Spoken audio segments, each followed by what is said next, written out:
Assalamualaikum warahmatullahi wabarakatuh. Pemirsa, kita berjumpa lebih awal hari ini dalam program podcast Tajuk. Dan ini edisi spesial pemirsa, karena Selaparang TV hari ini kedatangan tamu istimewa, yaitu teman-teman dari Komisi Informasi Provinsi Nusa Tenggara Barat. Dan saya sudah bersama di meja podcast Tajuk pada hari ini dengan Ketua Komisi Informasi Nusa Tenggara Barat, Bapak Haji Sansuri SPTMM. Assalamualaikum.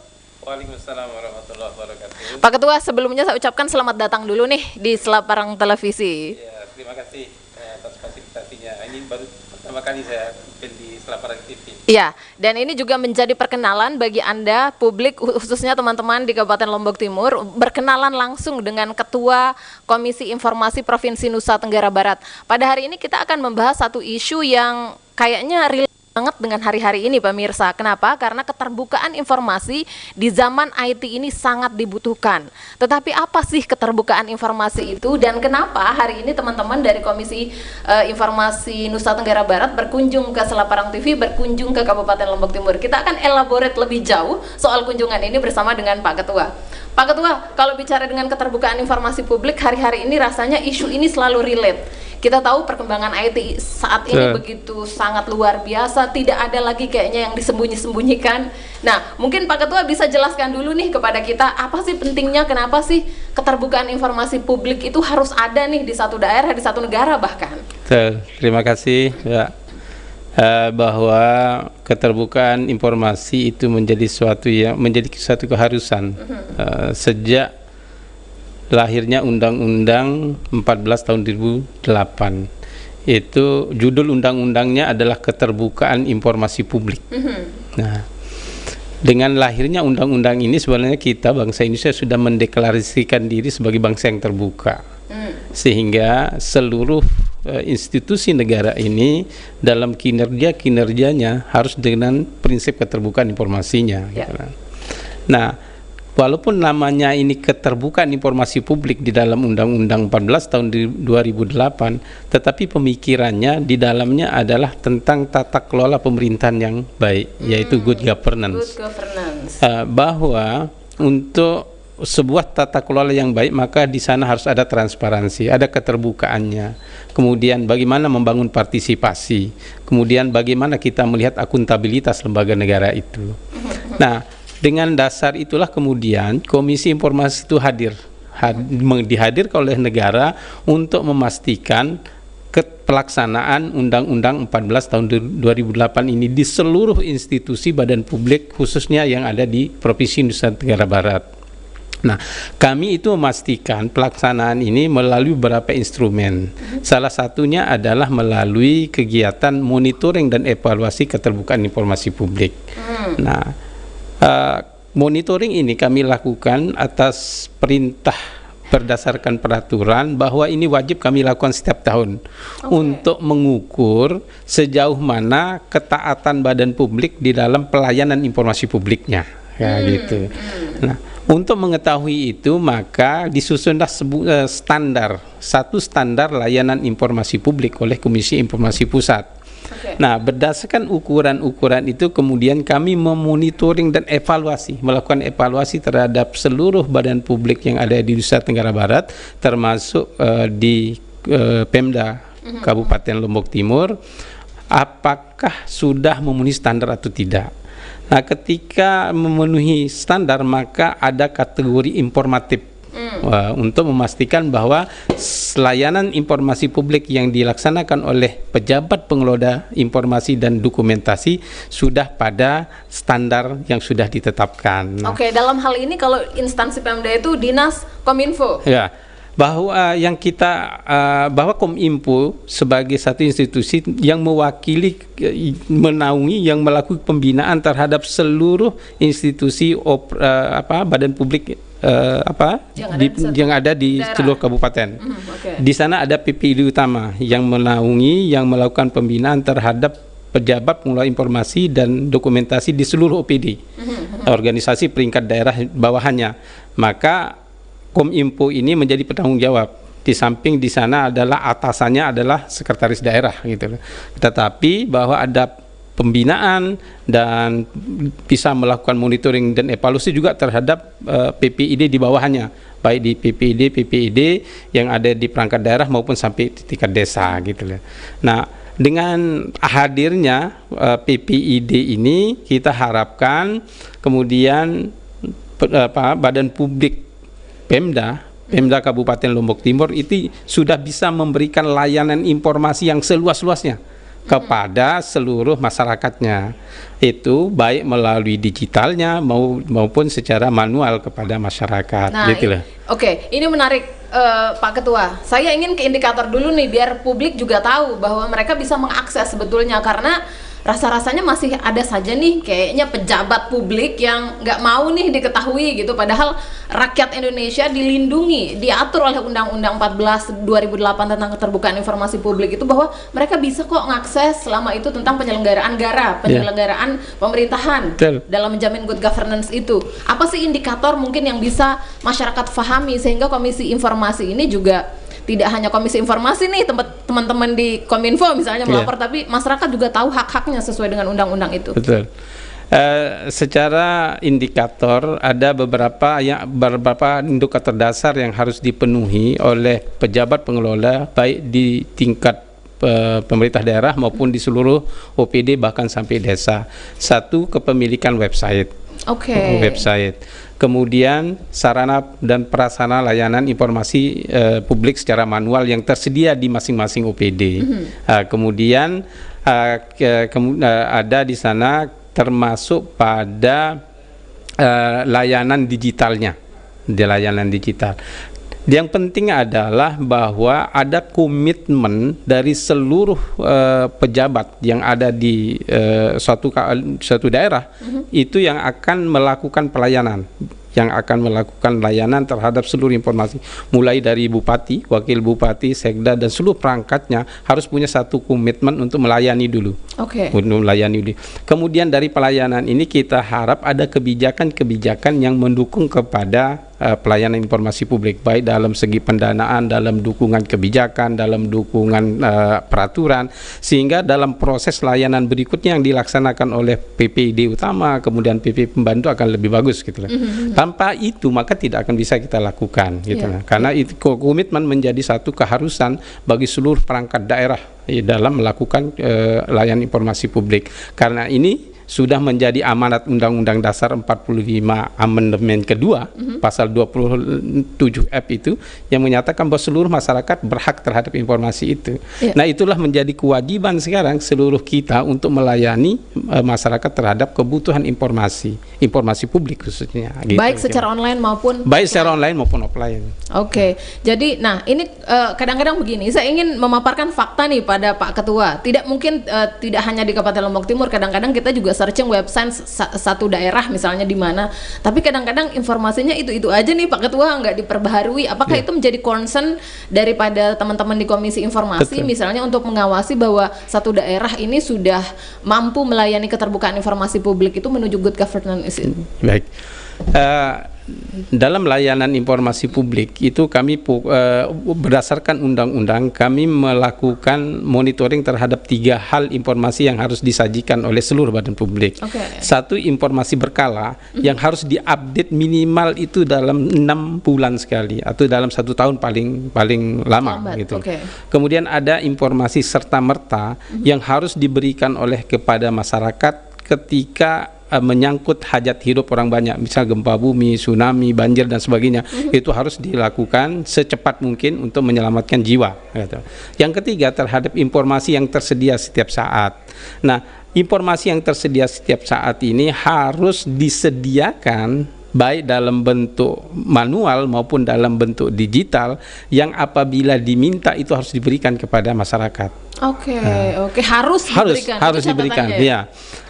Karena ada mekanisme ketika badan publik, kita sebut saja badan publik atau Pemda lah, Pemda atau institusi pemerintah lainnya ketika tidak memberikan itu kepada masyarakat yang meminta informasi.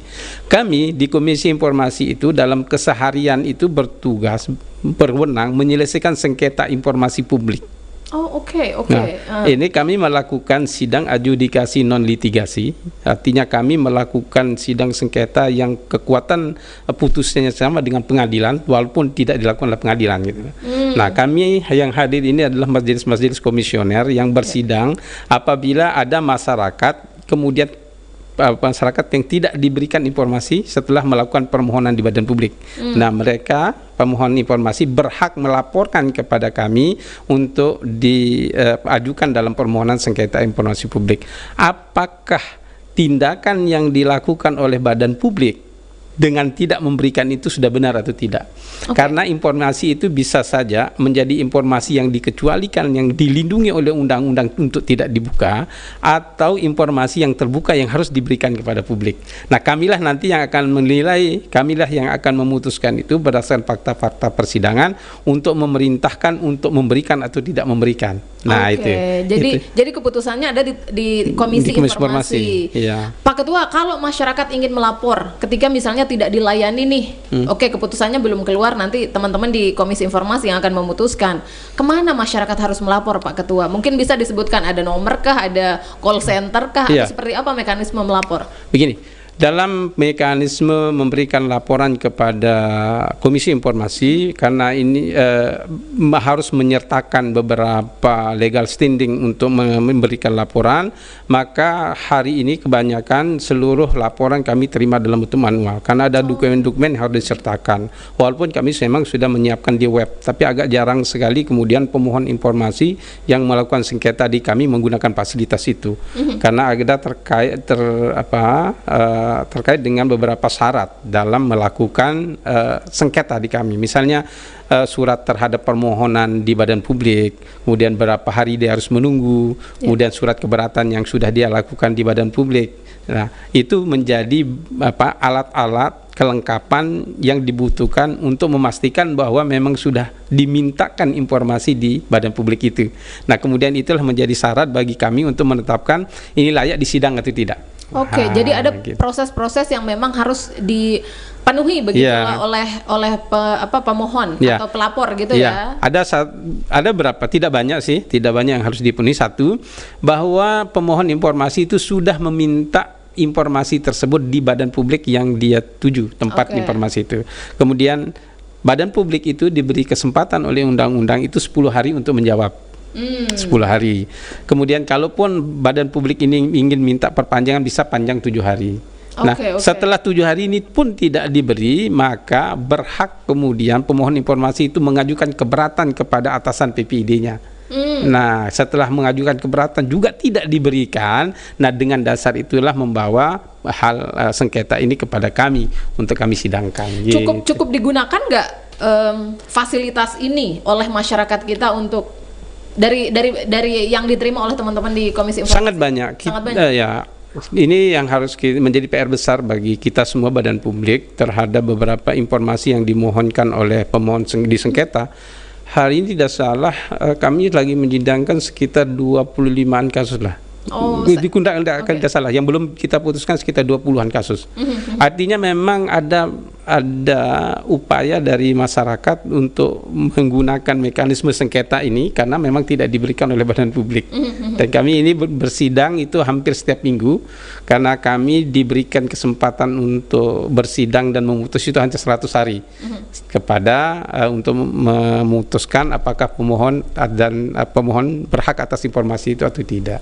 Jadi dan ketika kemudian pemohon informasi tidak puas terhadap putusan Komisi Informasi, itu bisa melakukan gugatan ke Petun. Bisa ada kelanjutannya. Bisa kelanjutan. Ya? Kemudian kalau tidak puas di TUN bisa sampai kasasi di tingkat Mahkamah Agung. Baguslah selesai ini ingkrah di Mahkamah Agung. Kalau memang pemohon informasinya tidak puas terhadap putusan Komisi Informasi. Tapi di tingkat pertamanya Komisi Informasi lah yang menangani gugatan sengketa informasi itu. Nah, Pak Ketua, saya ingin kita beralih ke situasi di Kabupaten Lombok Timur. Karena pada hari ini Ketua Komisi Informasi dan teman-teman dari Komisi Informasi Nusa Tenggara Barat sedang berkunjung ke Kabupaten Lombok Timur. Ini dalam rangka evaluasi berkala tahunan, setiap tahun dilakukan. Saya ingin gimana sih menurut Pak Ketua dan teman-teman di Komisi Informasi tentang keterbukaan informasi publik di daerah Kabupaten Lombok Timur ini? Dalam perkembangan beberapa tahun, pejabat pengelola informasi dan dokumentasi yang ada di Kabupaten Lombok Timur sudah mendapat predikat informatif. Informatif artinya secara standar layanan informasi publik itu sudah terpenuhi. Nah, yang disampaikan tadi memang bahwa ada peringkat setelah ada, karena ini berdasarkan nilai angka. Kemudian dari seluruh kabupaten kita akan mendapatkan nilai-nilainya. Tetapi itu sebenarnya menjadi tidak penting bagi Komisi Informasi, bahwa yang penting adalah badan publik layanan yang dilakukan sudah standar pada tingkat informatif, itu saja dulu. Pemenangnya adalah yang sudah informatif sebenarnya. Tidak ada juara satu, dua, tiga itu menjadi konsekuensi ada nilai angka itu kemudian ya, sehingga kita juga penghargaan itu sebenarnya kepada yang informatif gitu, informatif bahwa 1, 2, 3 kemudian ada, itu menjadi bonus saya pikir. Tapi ketika sudah informatif sudah pada standar layanannya. Karena memang harus ada angka itu. Harus ada angka itu ya. Kemudian kita harus membagi itu, harus ada urutan itu, tetapi itu tidak menjadi sangat substansi bagi kita bahwa informatif itu yang sangat substantif. Dan gambaran terhadap Lombok Timur dari tahun ke tahun terus meningkat, saya pikir. Kami memberikan apresiasi yang setinggi-tingginya kepada PPID utama yang ada di Kominfotik Kabupaten Lombok Timur. Dari sekian regulasi yang kita lihat memang komitmen dari seluruh pejabat sudah kelihatan, walaupun kita memang ada masukan terhadap PPID Lombok Timur yang belum memiliki peraturan daerah tentang khusus tentang keterbukaan informasi publik. Saya pikir ini menjadi PR yang harus kita dorong, karena ini berdasarkan undang-undang, kemudian perbubnya sudah banyak untuk lebih fokus dan lebih dipahami oleh seluruh perangkat daerah. Perda saya pikir menjadi sangat urgen di Lombok Timur. Gitu. Ini harus didorong begitu. Kita dorong ini. Untuk adanya perda keterbukaan informasi publik. Pak Ketua, kapan satu daerah itu dikatakan informatif? Begini, di dalam standar layanan informasi publik itu ada indikator-indikator layanan yang harus dipenuhi. Satu, terhadap misalnya kualitas informasi, terhadap komitmen, terhadap inovasi, terhadap sarana prasarana, itu kita nilai dalam sebuah kuesioner yang dilakukan pengisian secara mandiri oleh badan publik. Nah, nanti dari kuesioner ini akan kita melihat apakah jawaban-jawaban itu sudah disertai dengan bukti dukung. Nah, dari bukti dukung inilah kemudian kita akan memberikan angka-angka yang dilakukan dalam satu aplikasi namanya Emonep. Dengan otomatis kemudian akan kelihatan nilai. Maka dari badan publik yang memenuhi nilai 90 sampai 100, inilah yang memenuhi standar dari keseluruhan daftar pertanyaan yang diisi. Apabila kurang dari 90 maka belum dikatakan informatif gitu dia. Jadi ada standarnya, ada kuesioner yang harus diisi dan ada buktinya gitu ya. Bukan hanya angka-angka, tetapi kemudian teman-teman di Komisi Informasi ini pemirsa melakukan cross check di lapangan, dan termasuk hari ini datang ke Lombok Timur sebagai bentuk evaluasi nih ya. Sebagai kelanjutan pengisian Emonep, kemudian kami ingin melihat fakta di lapangan, maka ada namanya program visitasi untuk mengecek kondisi lapangan, apakah dengan nilai kuesioner ini relevan nggak dengan yang ada di lapangan. Dan ada beberapa hal yang kita coba cek, misalnya kita bertemu dengan pejabatnya untuk melihat komitmennya, kemudian di sana juga kita beri masukan terhadap apa-apa yang masih kurang untuk kita tingkatkan di masing-masing wilayah gitu loh. Sehingga memang keterbukaan informasi publik ini akan menjadi ruh seluruh kegiatan di dalam pemerintahan kita gitu. Ini kan ketemu dengan pejabatnya, kemudian memberikan semangat atau dorongan tadi khusus untuk Lombok Timur harus bukan harus ya, kayaknya harus ya. Ada perda keterbukaan informasi publik. Nah, pertanyaan saya selanjutnya Pak Ketua adalah, apakah ada program dari teman-teman dari Komisi Informasi itu mengedukasi kepada masyarakat bahwa ini loh ada Komisi Informasi nih, tempat Anda untuk melayangkan gugatan tentang sengketa informasi. Ada Anda punya masyarakat itu punya jalan nih ketika terjadi hal-hal permasalahan. Ada edukasi sosialisasi kepada masyarakat nggak? Iya, kami di Komisi Informasi itu membagi komisioner ini di beberapa bidang, termasuk satu komisioner yang menangani khusus advokasi, sosialisasi dan edukasi. Oh. Nah, inilah yang banyak bergerak di seluruh lapisan masyarakat untuk melakukan edukasi. Mulai di perguruan tinggi, lapisan-lapisan masyarakat termarginalkan, kita banyak membuat MOU dengan beberapa lembaga yang berkomitmen terhadap keterbukaan. Edukasi ini wajib kita lakukan dari seluruh lapisan masyarakat. Karena tanpa interaksi pemohon, termohon, pengguna informasi tidak akan hidup keterbukaan ini gitu. Kalau hanya sebelah, ini harus kerjasama banyak pihak untuk bisa mendukung keterbukaan informasi publik gitu lah. Oke, saya ingin balik lagi sebetulnya kalau teman-teman di luar sana yang sedang menonton kita pada siang hari ini, Pak Ketua, sebenarnya Komisi Informasi ini lembaga apa sih? Kan mungkin kalau Komisi Penyiaran Indonesia ini udah agak sering didengar ketika ada apa di TV, oh KPI bertindak. Nah, Komisi Informasi ini saya tidak ingin mengatakan tidak sepopuler itu ya, tetapi agak mungkin agak jarang kita dengar. Lembaga apa sih sebetulnya? Mungkin ini juga sekaligus menjadi sosialisasi nih kepada masyarakat. Ya, memang kalau mungkin dari popularitasnya memang agak kurang ya, tetapi ini menjadi PR kami lah yang di Komisi Informasi untuk bagaimana Komisi Informasi ini diketahui oleh masyarakat. Kalau kita dengar Komisi Informasi, mungkin orang menganggap bahwa kami ini produsen informasi. Bukan. Komisi Informasi adalah sebuah lembaga independen negara. Sebagai independen negara yang ditugaskan berdasarkan perundang-undangan, yaitu Undang-Undang 14 tahun 2008 tentang keterbukaan informasi publik, yang pada tugas pokoknya adalah menyelesaikan sengketa informasi publik. Nah, dan melaksanakan undang-undang keterbukaan informasi publik. Artinya dalam pelaksanaan ini kami melakukan sosialisasi, edukasi, monitoring, evaluasi pada tugas-tugas yang lain yang berhubungan dengan keterbukaan informasi publik. Kami ini adalah lembaga independen negara yang tidak terkait dengan pemerintah daerah misalnya, tetapi kami adalah mandiri. Kami adalah mandiri yang diberi tugas pada keterbukaan informasi publik. Kalau saya simpulkan begini, boleh tidak Pak Ketua? Komisi Informasi ini bukan tadi produsen konten informasi, tetapi juga bukan pengawas konten, tetapi mengawasi ini sudah terbuka atau tidak? Seperti itu ya. Keterbukaan informasi publik, dan Kabupaten Lombok Timur sudah termasuk daerah informatif. Informatif artinya cukup terbukalah informasi secara publik. Standar layanan informasi publik sudah memenuhi standarnya gitu. Pak Ketua, apa sih berarti kalau ada yang informatif, ada yang tidak informatif nih? Apa sih kendala yang dihadapi oleh teman-teman penyelenggara pemerintahan misalnya oleh satu daerah sehingga tidak informatif? Sehingga mungkin ini bisa menjadi catatan kita bersama. Apa yang harus kita perbaiki, apa yang harus ada, infrastrukturnya yang mungkin belum ada diadakan begitu. Apa sih Pak yang menjadi kendala satu daerah itu tidak informatif? Betul. Secara umum mungkin tidak bisa kita spesifikasi terhadap masing-masing badan publiknya.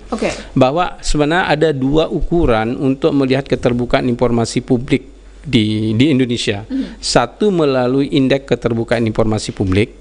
Kita ingin melihat ekosistem keterbukaan secara umum, pemerintah, swasta, dan stakeholder lainnya. Kemudian ada untuk mengukur lebih detail, kita mengukur monep terhadap badan publik masing-masing. Secara contoh konkretnya, kalau kita indeks ini adalah menilai sekolahnya. Apakah sekolah ini sudah melakukan pembelajaran yang benar. Kemudian raport ini adalah masing-masing badan publik ini kita keluarkan raport terhadap seluruh institusi ini. Apakah ini rapotnya masing-masing sudah dengan sistem pembelajaran yang sudah bagus tadi, sudah memenuhi raport dengan nilai standar gitu. Nah, makanya ada dua untuk mengukur itu, satu terhadap indeks keterbukaan informasi publik dan evaluasi layanan informasi publik. Nah, kendala yang kita lihat memang ini beragam sekali di beberapa badan publik, karena yang dinilai ini sekitar tidak salah itu 160 item pertanyaan, banyak. Sehingga dia bervariasi, tapi yang agak umum itu terkendala pada dokumen pengadaan barang dan jasa. Karena dokumen pengadaan barang dan jasa ini adalah dokumen yang terbuka. Nah, ini yang masih agak banyak tidak terbuka agak banyak yang belum menyertakan belum menyertakan pada kuesioner yang isi gitu. Dan ada beberapa hal lain tidak seperti, karena memang ini khusus sekali pada masalah-masalah di masing-masing badan publik gitu. Iya, ada banyak kasus. Banyak kasusnya, banyak kasus. Dan salah satunya adalah itu. Baik Pak Ketua, saya ingin masih belajar lebih banyak mengulik tentang apa sih Komisi Informasi ini di tengah juga hari-hari ini rasa-rasanya media sosial itu begitu boomnya begitu Pak Ketua. Apa hubungannya? Nanti mungkin ini pertanyaan awam dan mungkin mewakili pemirsa di luar sana. Zaman informasi ini kan bukan hanya zaman TV, zaman radio, zaman kertas begitu, tetapi lebih dari itu. Kita masih akan menguliknya Pak Ketua, tapi kita harus jeda sebentar. Dan pemirsa, kami akan kembali sesaat lagi di meja podcast Tajuk bersama dengan Ketua Komisi Informasi Provinsi Nusa Tenggara Barat. Sesaat lagi. Oke. Ada masukan? Bismillahirrahmanirrahim. Assalamualaikum warahmatullahi wabarakatuh.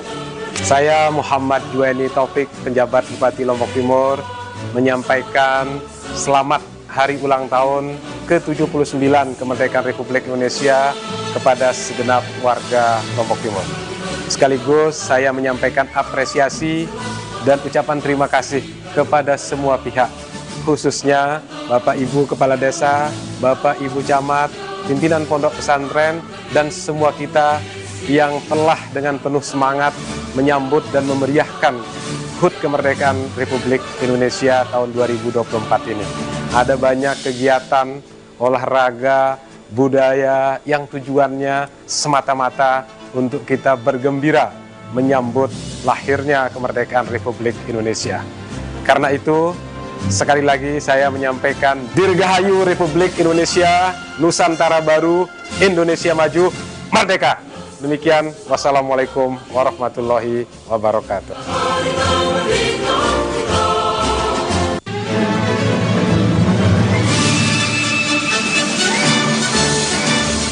Dirgahayu Republik Indonesia yang ke-79, Nusantara Baru, Indonesia Maju.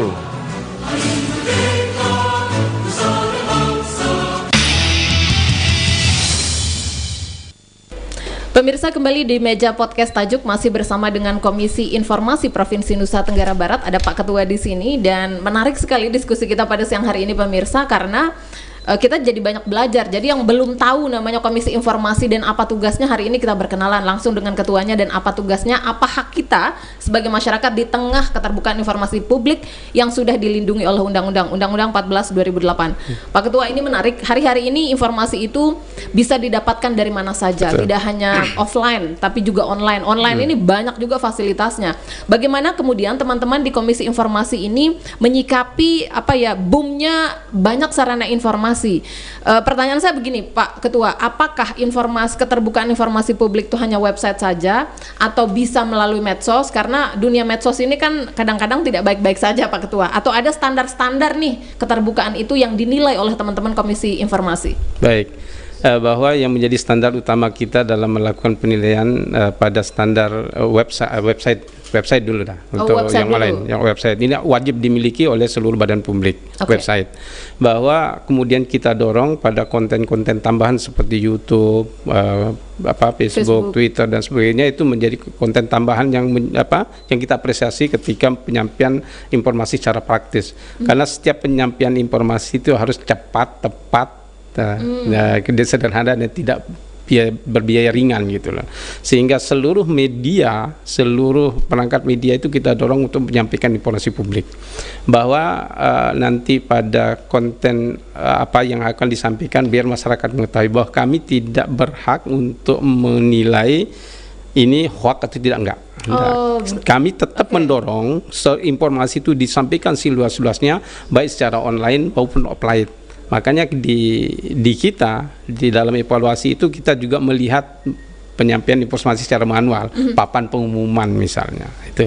Kemudian pada online kita tetap mendorong keterbukaan, wajibnya website. Nah, bahwa yang lain-lain itu menjadi pemanfaatan pendukung penyampaian informasi melalui websitenya gitu. Tidak menilai itu hoax atau tidak, tidak menilai. Lagi-lagi tidak menilai konten, tetapi ini menjadi poin tambahan ya. Walaupun pada evaluasi keterbukaan informasi publik itu ada kita satu pada kualitas informasi informasi sebenarnya kita kita melakukan penilaian pada kualitas informasi. Seperti apa sih kualitas informasi yang disampaikan? Itu ada pertanyaan khusus terkait itu.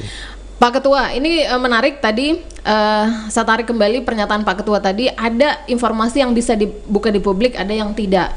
Nah, ini apakah ada kemudian juga edukasi di teman-teman pengelola informasi daerah misalnya, atau sampai desa kayaknya ada ya Pak Ketua ya, itu bahwa ini boleh dibuka, ini boleh tidak. Nah, kalau SDM-nya nggak paham kan jangan-jangan yang dibuka tidak dibuka, yang harusnya ditutup dibuka ini. Ada edukasi seperti itu nggak? Ini kan proses keterbukaan informasi publik itu sudah berlangsung lama kan, hampir sudah berapa 2 dekade ini, 10 tahun lebih kan.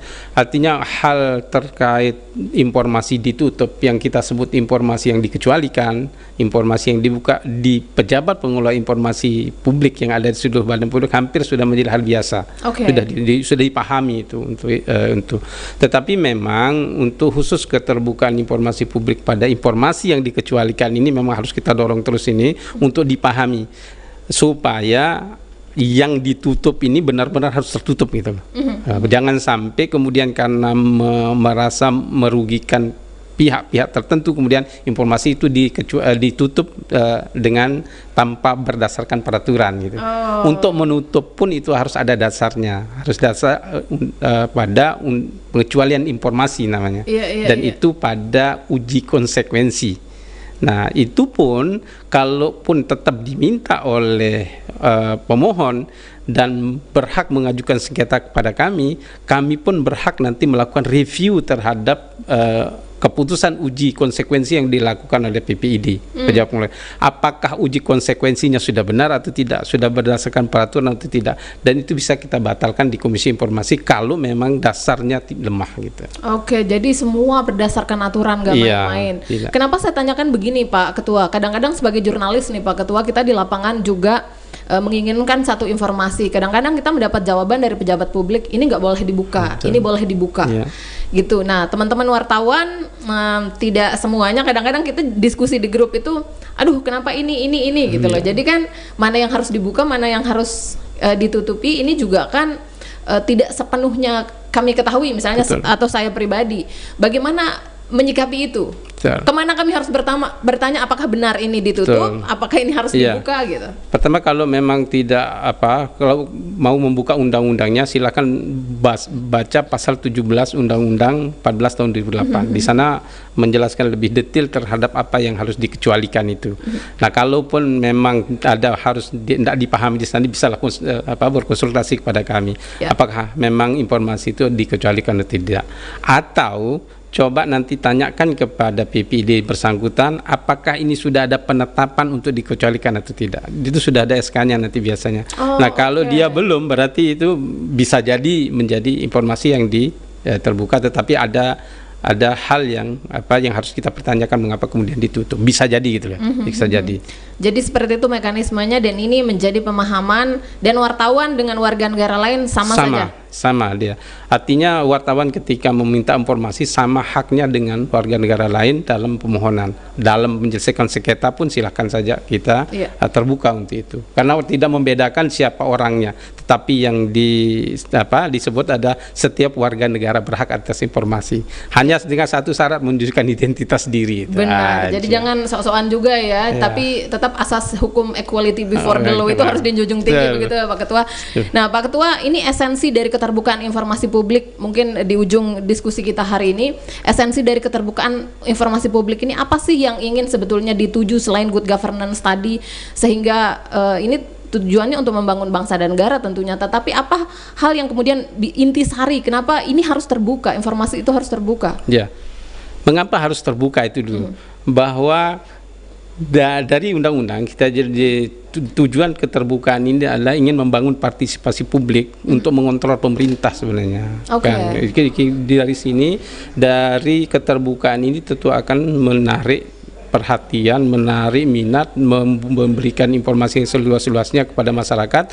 Kemudian dari sana masyarakat lebih tercerdaskan, baik secara individu maupun lingkungan. Nah, dari sanalah kemudian masyarakat ini bisa berpartisipasi dalam pembangunan. Satu, kemudian bisa membangun transparansinya. Kita ingin membangun transparansi. Kemudian dari keterbukaan ini akan terbangun akuntabilitas. Dari 3 inilah esensi dari keterbukaan itu gitu. Oke, transparansi, akuntabilitas ujungnya. Ya, pada partisipasi, dan akhirnya dampak akhirnya kita pada kesejahteraan. Iya.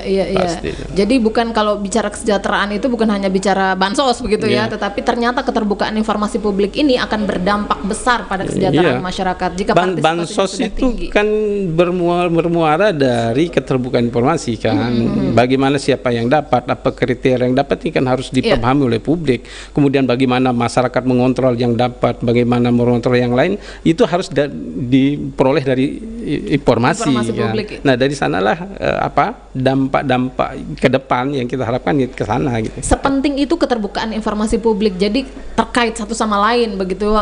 Dan hari ini bangsa Indonesia, di negara kita ada lembaga independen yang namanya Komisi Informasi di Provinsi Nusa Tenggara Barat. Ini Pak Ketuanya, pemirsa, bahwa sepenting itu keterbukaan informasi publik, kaitannya kemana-mana. Pak Ketua, saya ingin advice untuk kunjungan Pak Ketua di Kabupaten Lombok Timur ini, apa selain didorong untuk memiliki perda lebih informatif. Tentu angka-angka itu tidak penting untuk teman-teman di Komisi Informasi, atau yang penting terbuka dan bisa diakses dengan mudah. Advice mungkin dari Pak Ketua, apa nih yang harus dilakukan untuk mendorong keterbukaan informasi publik lebih terbuka lagi di Kabupaten Lombok Timur? Baik, kalau dari PPID utamanya sudah bagus lah, sudah bagus. Nah, sekarang PR besarnya PPID utama ini adalah terhadap PPID UPD. Ini harus memiliki pemahaman yang sama terhadap seluruh kuesioner yang diisi. Nah, kalau masih ada sumbatan-sumbatan di tingkat bawah, ini akan sama saja gitu. Advice kita adalah satu PPID OPD, PPID pembantu ini punya kinerja yang sama dengan PPID utamanya. Kemudian apalagi sampai ke desa. Kemudian masyarakat terus kita dorong, terutama melalui media TV, untuk memberikan pencerahan terhadap keterbukaan informasi publik, pentingnya informasi seperti apa terhadap masyarakat, sehingga seluruh kita mengetahui apa yang terjadi di bangsa kita, apa yang dilakukan dengan keuangan kita yang bersumber dari seluruh rakyat Indonesia. Dan masyarakat dijamin haknya untuk tahu itu semua di Undang-Undang Keterbukaan Informasi Publik. Closing statement Pak Ketua ini. Hari ini informasi itu lagi-lagi bisa diakses dari mana saja. Mungkin ke pemirsa kita, ke masyarakat Lombok Timur secara umum, apa yang harus dilakukan sehingga keterbukaan informasi publik ini yang sudah dijamin undang-undang, yang kemudian menjamin transparansi menuju akuntabilitas, itu masyarakat kita bisa memilih nih Pak Ketua, informasi yang memang benar, itu baik untuk mereka konsumsi begitu. Dari teman-teman komisi, apa yang harus dilakukan oleh masyarakat di tengah keterbukaan informasi ini? Betul. Pertama, memang kita harus menyadarkan kepada produsen informasi, pada badan publik, institusi pemerintah ini untuk mengeluarkan informasi yang mudah dipahami. Jangan sampai dari informasi yang dikeluarkan menyesatkan masyarakat. Nah, ini tanggung jawab dari institusi yang produsen informasi, dan itu bukan menjadi kewenangan untuk menilai hoax atau tidak, karena itu ada undang-undang yang tersendiri itu.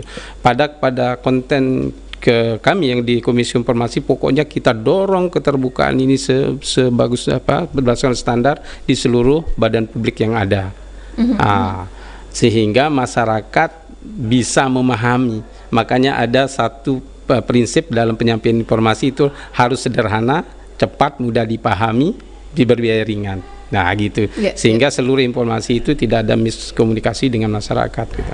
Baik, Pak Ketua, terima kasih banyak. Saya mendapat pelajaran yang sangat luar biasa pada siang hari ini. Sering-sering berkunjung ke sini Pak Ketua. Terima kasih sekali lagi. Dan pemirsa, itu bincang-bincang saya dengan Ketua Komisi Informasi Provinsi Nusa Tenggara Barat, Bapak Sansuri. Dan luar biasa, mudah-mudahan apa yang kami diskusikan pada siang hari ini pemirsa bisa menjadi pencerahan untuk kita semua. Masyarakat tahu haknya di tengah era keterbukaan informasi publik ini. Namun yang perlu kita ketahui, sebagai konsumen informasi kita juga harus selektif. Jadi pemberdayaan bisa didorong, transparansi bisa diwujudkan, dan akuntabilitas menuju good governance itu bisa diwujudkan. Saya Simarista dan kerabat kerja yang bertugas mengucapkan terima kasih atas kebersamaan Anda. Wassalamualaikum warahmatullahi wabarakatuh. Assalamualaikum.